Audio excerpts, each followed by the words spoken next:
अच्छा, जब हम डांस की बात करते हैं तो क्या सोचते हैं? शायद एंटरटेनमेंट या फिर कोई कला।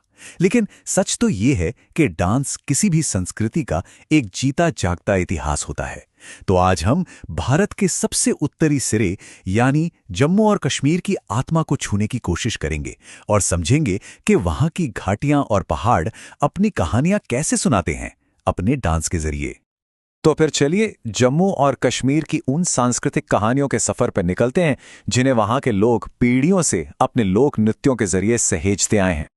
तो चलिए शुरू करते हैं ये सफर। हम उस धरती पर कदम रख रहे हैं जो सिर्फ अपनी बेमिसाल खूबसूरती के लिए ही नहीं बल्कि अपनी गहरी सांस्कृतिक जड़ों के लिए भी जानी जाती है। तो हमारा ये सफर शुरू हो रहा है भारत के नक्शे में सबसे ऊपर बसे इस खूबसूरत केंद्र शासित प्रदेश से।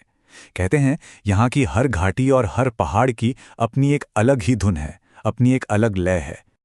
अब हमारी यात्रा का पहला पड़ाव है कश्मीर घाटी। यहाँ के डांस सिर्फ एंटरटेनमेंट के लिए नहीं है बल्कि यहाँ के मौसम, त्योहारों और लोगों की जिंदगी का एक आईना है। आइए इसकी पहली झलक देखते हैं। और सबसे पहले बात करते हैं रौफ की।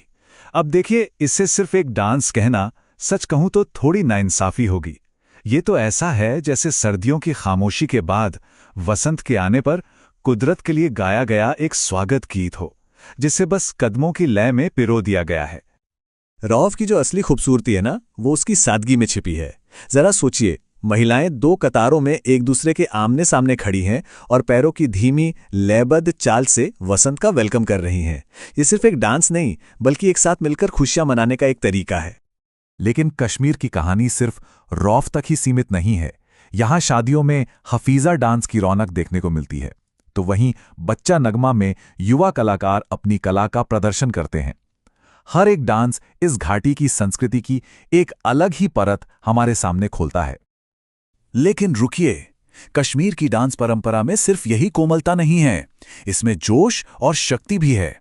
इसी घाटी में एक ऐसा डांस भी है जो रौफ की मधुरता से बिल्कुल अलग है, जो ऊर्जा और शक्ति का प्रतीक है। यहां पर रौफ और धुमाल का फर्क एकदम साफ साफ दिखता है। एक तरफ जहां रौफ वसंत का उत्सव है, वहीं धुमाल एक अनुष्ठानिक डांस है जिसे वटाल समुदाय के पुरुष करते हैं। इसमें होता यह है कि एक झंडे को जमीन में गाड़ा जाता है और उसके चारों ओर पुरुष अपनी भक्ति और शक्ति का प्रदर्शन करते हैं। यह डांस आस्था का एक बहुत ही शक्तिशाली प्रतीक है। चलिए अब कश्मीर की खूबसूरत वादियों से निकलते हैं और थोड़ा दक्षिण की ओर जम्मू क्षेत्र की तरफ चलते हैं।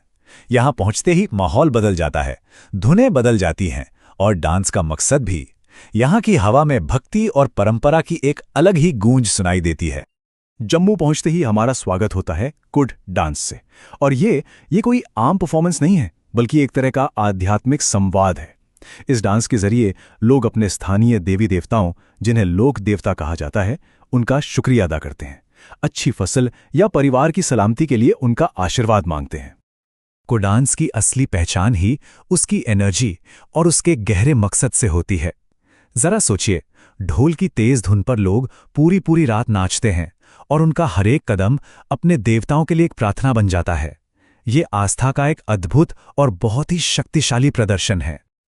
और जम्मू की सांस्कृतिक विरासत तो और भी गहरी है। यहाँ डोगरा पहचान का जश्न मनाता डोगरी डांस है, तो वहीं हिरण की चाल की नकल करता हुआ हिरेन डांस भी है। और जब घर में कोई नन्हा मेहमान आता है तो फुम्मनिया डांस से खुशियां मनाई जाती हैं। मतलब हर मौके के लिए अपना एक अलग डांस है। तो अगर हम देखें तो हमने दो बिल्कुल अलग अलग दुनियाओं की सैर की है।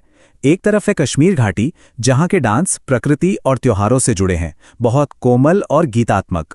और दूसरी तरफ है जम्मू क्षेत्र, जहां के डांस भक्ति और संस्कृति की ऊर्जा से भरे हैं, एकदम जोशीले और ताल प्रधान। इतने सारे खूबसूरत डांस। अब सवाल यह है कि इन नामों को याद कैसे रखा जाए। खैर, घबराने की जरूरत नहीं, इसके भी एक बहुत आसान सी तरकीब है। हाँ, ये सवाल तो बनता है ना? खासकर जब हर नाम अपनी एक अलग कहानी कहता हो। लेकिन मजे की बात यह है कि इसका जवाब इन नामों की आवाज में ही छिपा हुआ है। चलिए देखते हैं कैसे। देखिए, तरकीब बहुत ही आसान है, बस नामों की आवाज पर गौर कीजिए। कश्मीर के डांस राउफ, हफीजा, इन नामों में एक नरमी है, एक प्रवाह है, ठीक इनके डांस की तरह। वहीं जम्मू के डांस कुड, डोगरी, इन नामों में एक मजबूती और ताल का एहसास होता है जो इनकी एनर्जी को दिखाता है। बस आवाज को डांस की भावना से जोड़ना है। एक महान डांसर मार्था ग्रैम ने कहा था, नृत्य आत्मा की छिपी हुई भाषा है। और जम्मू कश्मीर के ये डांस इस बात का जीता जागता सबूत हैं।